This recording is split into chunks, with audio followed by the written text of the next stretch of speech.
سلام، من ساماریان نیستم. من صبح معمولا با ماشین کار میکنم. ساکم رو برداشتم و رفتم آماده شم برای کار کردن. مسافر اول قبول کردم، بردم رسوندمش. هر مسافری که سوار میکنم 50 تا از این تقویت کننده مچی دست میزنم. خیلی هم راضیم. کار کردم 814 کلا کار کردم. مسافر آخر رو رسوندم و رفتم برای باشگاه. یه تمرین خیلی خوب کردم، خیلی چسبید. بعد سریع برگشتم خونه، دوش رو گرفتم و صورتم هم مثل همیشه شستم و برگشتم. یه چند تا گلدون دارم، من پدر اینا رو در آوردم. مرسی ازشون که واقعا خوش نشدن هنوز. هفته 2 بار بیشتر آب نمیخوان، ولی هر دفعه 1-2 روز این ور اون ور بهشون آب میدم.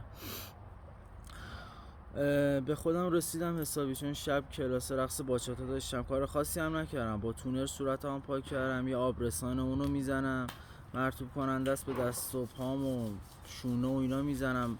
مخصوصا به دستم میزنم، چون اون خانومی که برام لیزر میکنه دوباره الان لیزر نمیکنه، میگه پوست دستت خیلی خشکه، خیلی آفتاب میخوره. فکر کنم یکی از علتای اصلیش همین اسنپه دیگه. به پامم مرطوب کننده همیشه نمیزنم، ولی این دفعه زدم چون که میخوام شلوارک بپوشم شب. یه نون کشیدم تا این مکمله، وقتی 2 تا آمپول مکمل بده این کارا رو میکنه. یه لباسای کلاس رو پوشیدم و ساعت 4:30-5 رو افتادم برم دوباره ترتشویقی رو بگیرم، ولی نتونستم.